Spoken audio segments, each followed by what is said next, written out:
Hello and welcome to the NBA Outlet presented by OTGBasketball.com. Be sure to follow OTG on Twitter at OTGBasketball. Also hit that subscribe button.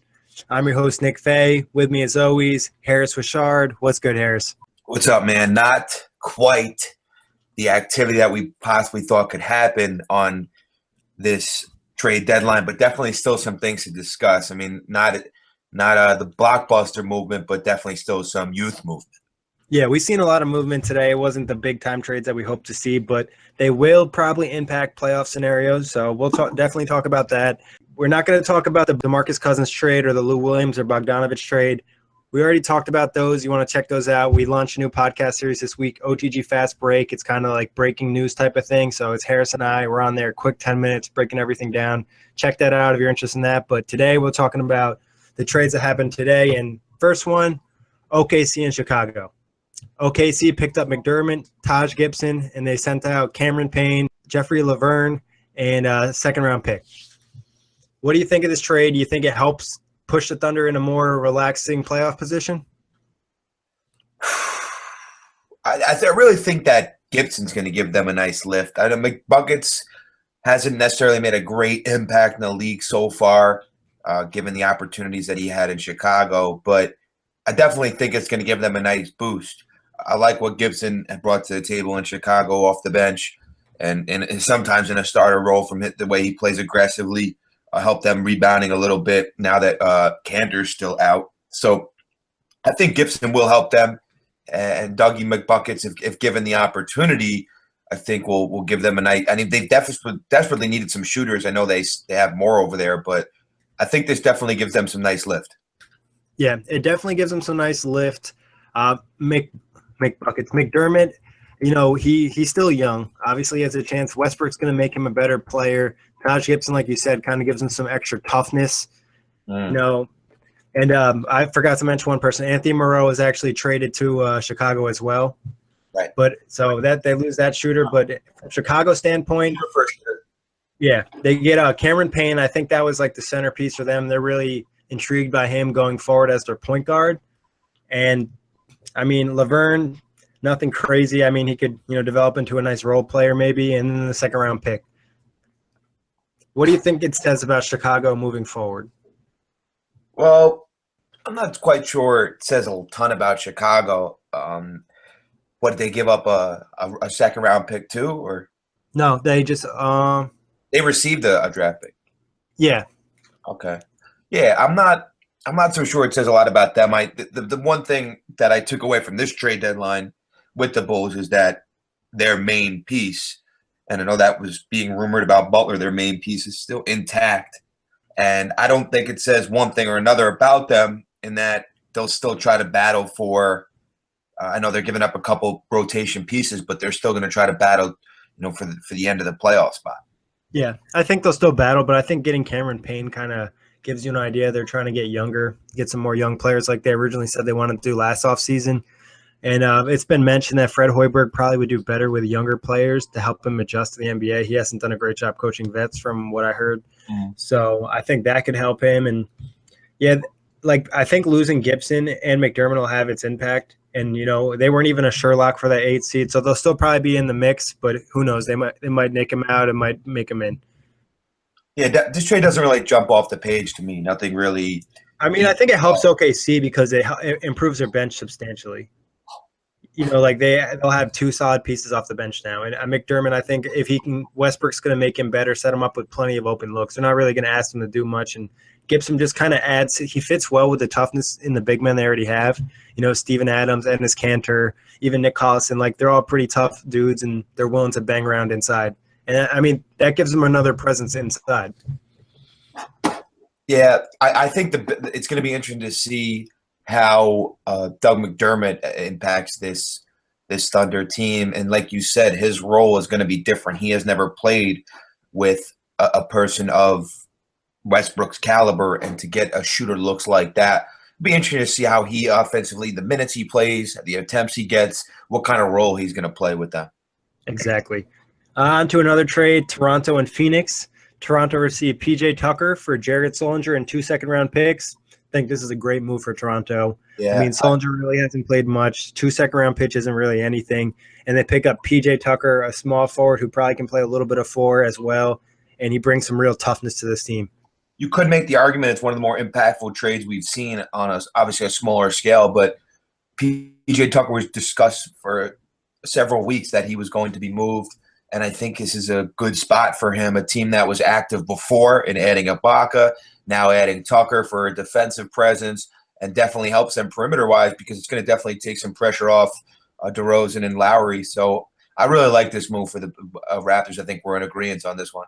Yeah, and I mean, if you look at it, probably over the last week, the Raptors are winning the trade deadline, the trading period, picking up Serge Ibaka and PJ Tucker for their playoff run. That's big, especially when the team struggled a little bit early in 2017. So far this year they haven't been amazing. Adding some extra reinforcements definitely will give them a nice boost, and it might give them a chance to compete with Cleveland.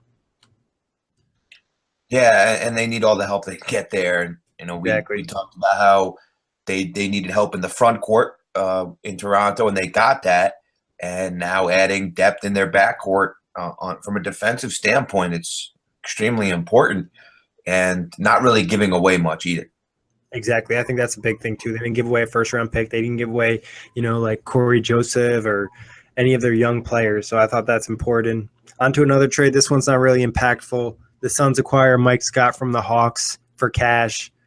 I think it's probably either a roster dump or a salary dump for the Hawks. I heard that they were trying to make moves from Jimmy Butler and Paul George, so that could have been a part of a bigger move for them.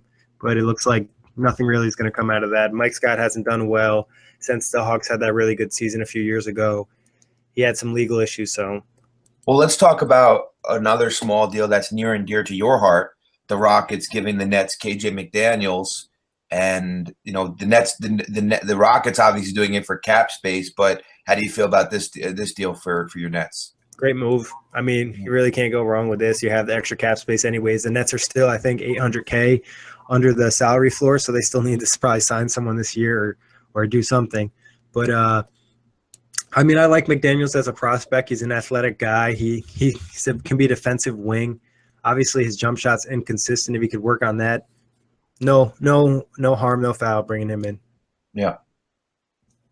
And why do you think that there was so much swing and miss at Paul George? Well, I think the reports have been that Paul George has kind of made it known that when his contract is up, unless the Pacers are competing for a title, he's going to head to the Lakers. So I think the Pacers got a little bit nervous. Maybe they sensed a different vibe from him over All-Star Weekend, and they wanted to test the waters. Or maybe get an idea of what teams are willing to offer for him because they're going to make a move and make a decision this summer. Mm-hmm. I mean, it's tough to say. I mean, it looked at one point that Paul George might have been moved at by the end of the day, but nothing really came of it. It's hard to trade a superstar player like that. Him and Jimmy Butler, it's just tough to move those type of players, especially during the season and just so quickly. It kind of just popped on us, that Paul George trade talk. The Jimmy Butler kind of has been in progress for a while. But the Paul George thing kind of popped up. I mean, I still think you could see those guys move this over the summer. Yeah, I think George is going to be moved over the summer. I have a feeling about that. It's just a weird vibe that I'm sensing from that situation. It just seems like Paul George is disinterested with the Pacers. Something I'm always interested to see is guys like Paul George, Butler, even Carmelo to a certain extent, guys that aren't moved, play the second half with their team and how they perform post-trade deadline, whether there's any extra added motivation.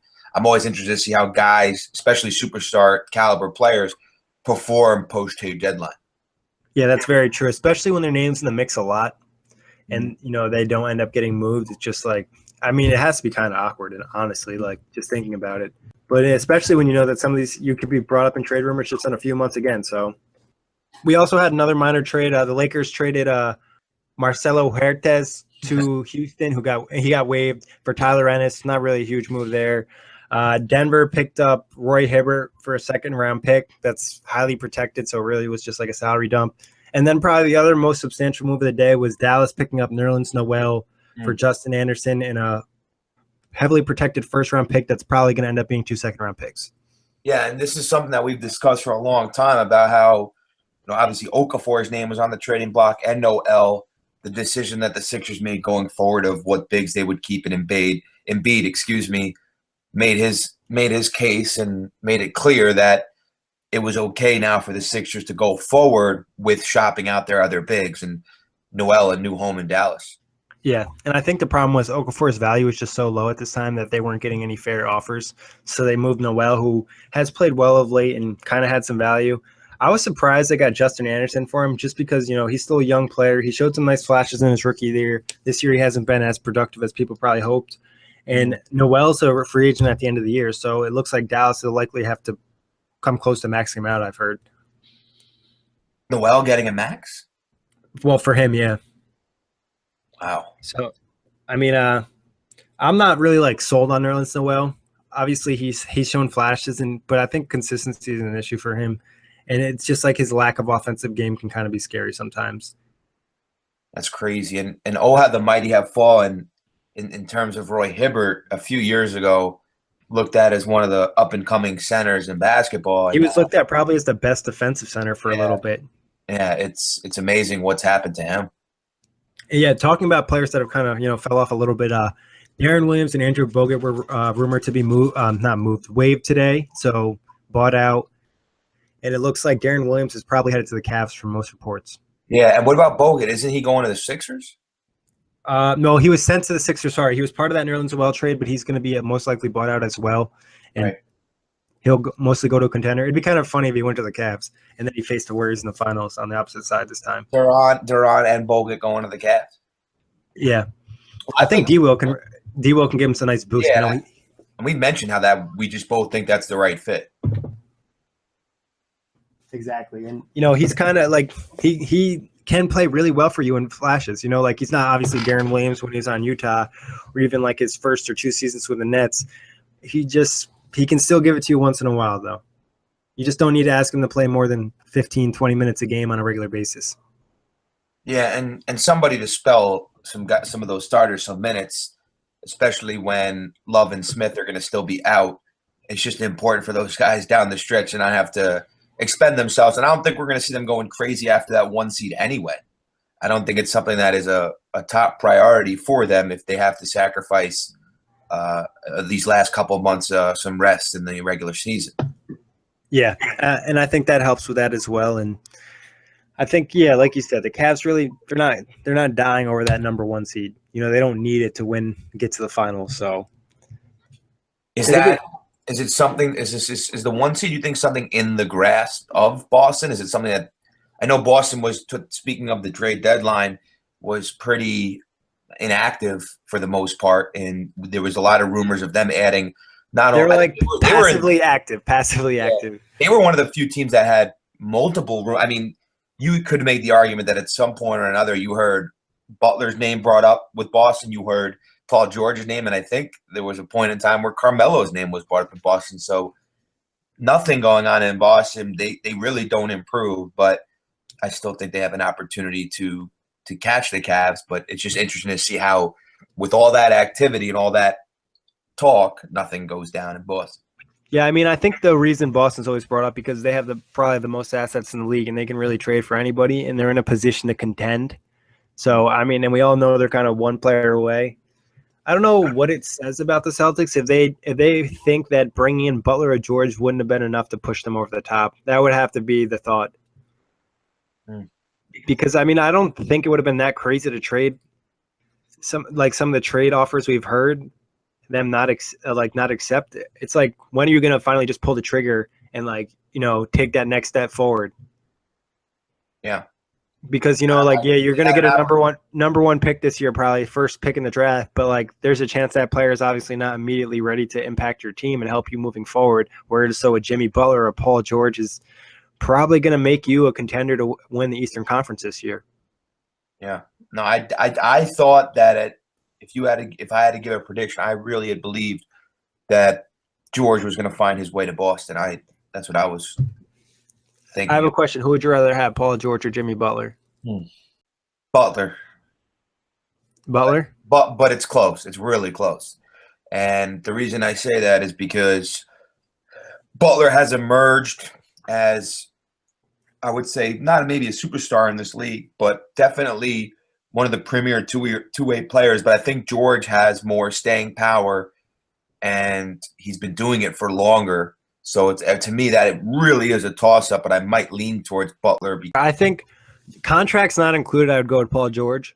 Mhm. Contracts included, I'd go with Jimmy Butler, because I think Butler has like another year in his deal, which makes a big difference and it lets you kind of relax a little bit. Whereas Paul George in 2018, you're going to have to max him out and, have to figure things out. So there really is a good question, because George I would probably go with George if I had no contract talk, just because I like his pop. Like, I just think George has like Butler. Don't get me wrong. Obviously, he's a two-way player, works extremely hard, but I don't know if he's as talented as Paul George is.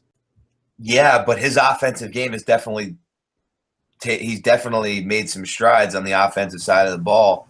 That's a really good question. I haven't really thought about that much, but I think Paul George is a little bit inconsistent on the defensive end, but if you put him on a team like Boston, he's kind of into like a more relaxed role, like kind of you've seen Kevin Durant in Golden State. I think Paul George would see more of his game as well.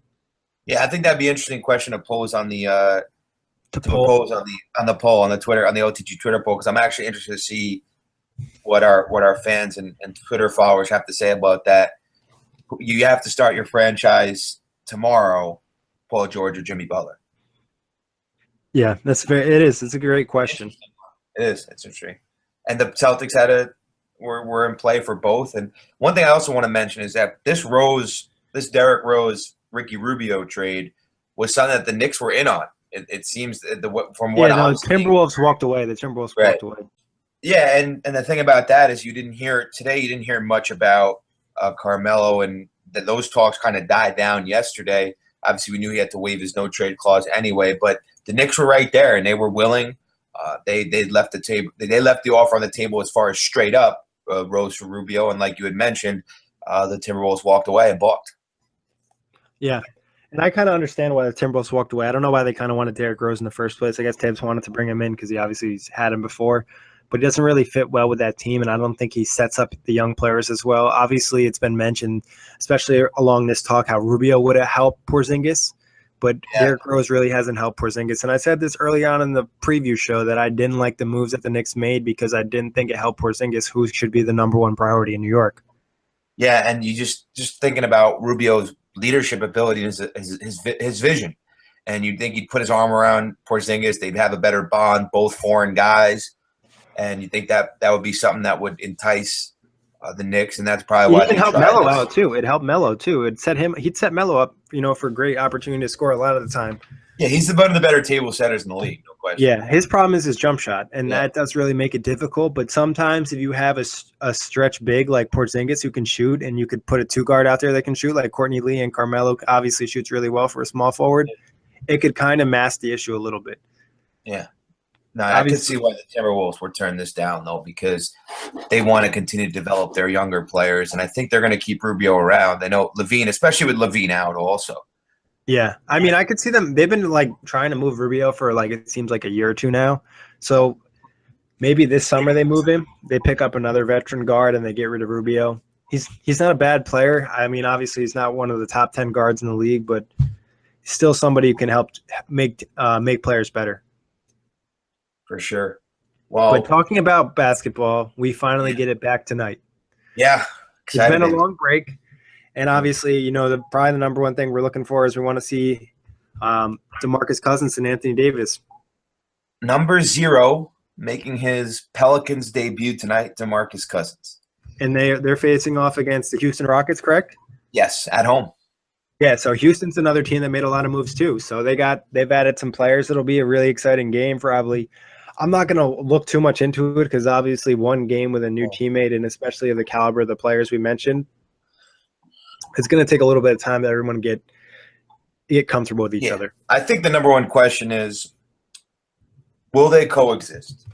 Will this benefit the Falcons going forward? And is this a team that's going to be able to make up enough ground to make a postseason appearance this season?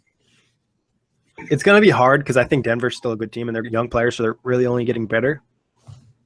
But if they click fast, which I think they could because obviously they know each other really well. And actually one of our new writers, Mike Ciervo, he wrote an article talking about how Cousins is not usually smiling and happy and laughing around, and every time you see a picture of him and Anthony Davis, DeMarcus Cousins is smiling and laughing. So I think that relationship is really going to help. And he also talked about in the article as well how Davis is always kind of calm and collected, where DeMarcus Cousins we know is really emotional. Yep. So they're going to kind of balance each other out a little bit. I think it'll also help Davis too to kind of just playing with a player along that caliber just helps so much. And it's not like either of them have like any holes in their offensive game, I would say, because they both can shoot long range, they both can shoot mid range, they both can finish inside. So like, you know, Anthony Davis gets doubled, he dishes the ball to DeMarcus. DeMarcus can shoot wherever he's at right there or make a play, and they both can handle the ball. So yeah, it's not like we're talking about two big men who only have post games. You know what I mean? Like they can do a lot of things with the basketball. This is a Pelicans team that I already thought was making some strides this year. And, you know, playing around 500 ball at home.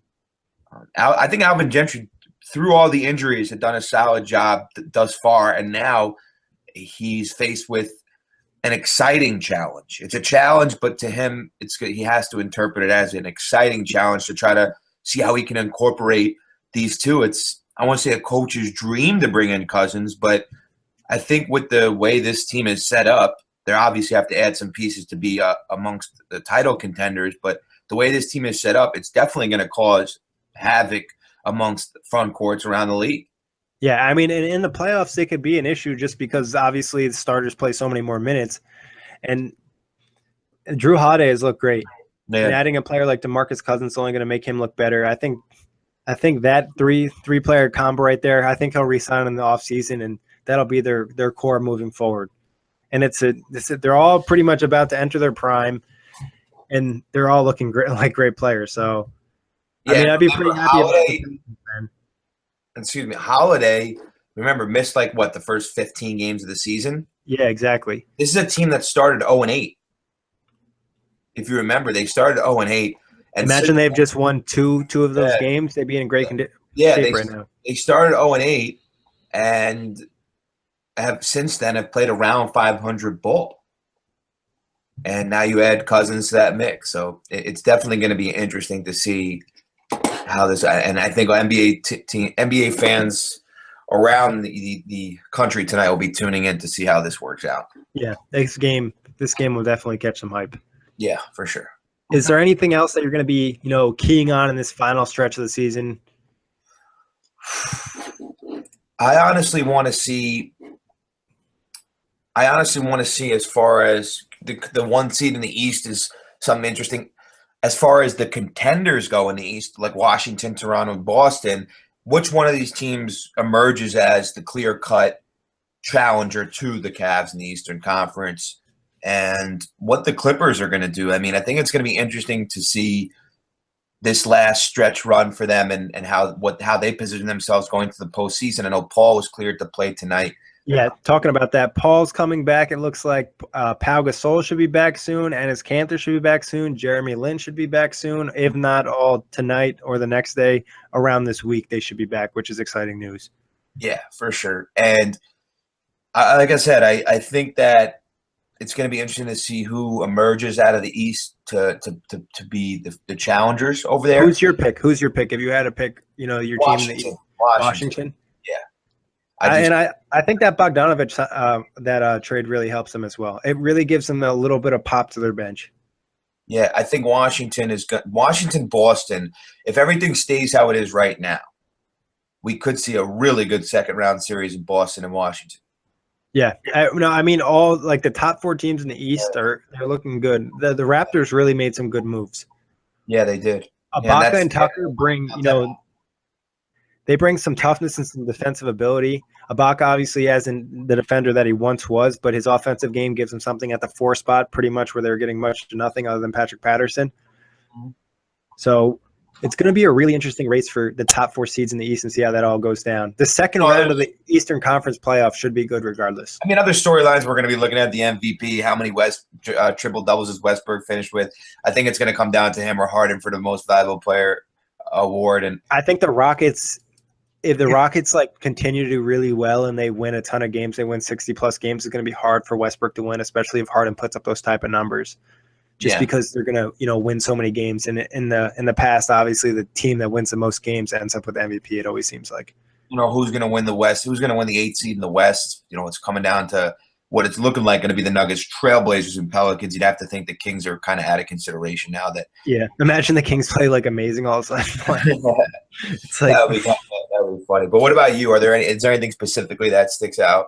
I mean, I'll be looking at Houston. I really am interested to see how they go and are they really going to be able to compete with Golden State and give them a challenge.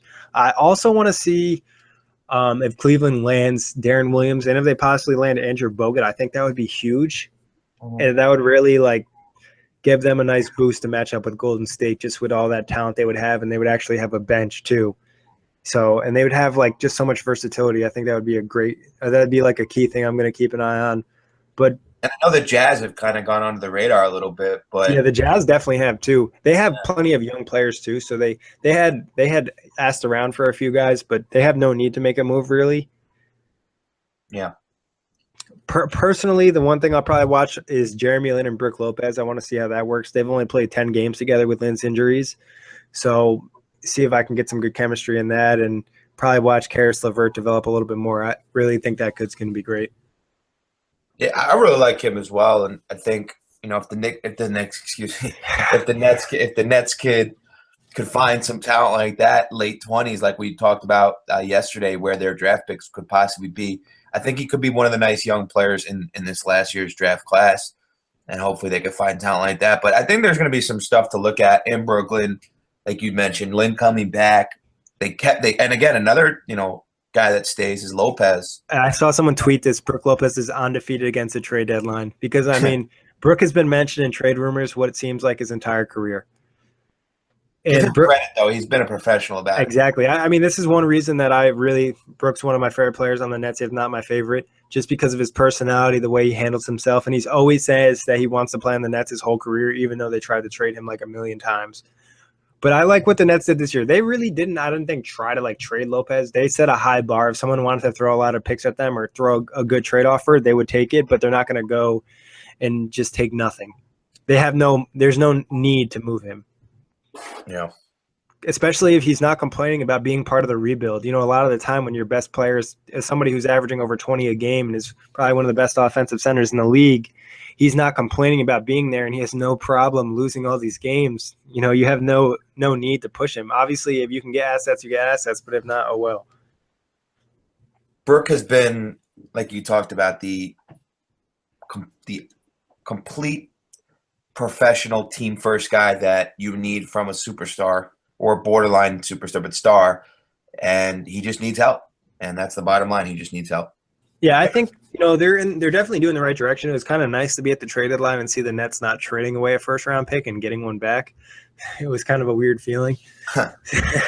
So that was nice, and hopefully going forward they can give him some help. And I like what they're doing, adding the young guys. Even KJ McDaniels, at least they're going to get a look at him, and they're going to get 2 young players probably in this year's draft coming up. And so far, what I've seen from the front office, they've done pretty well picking out talent.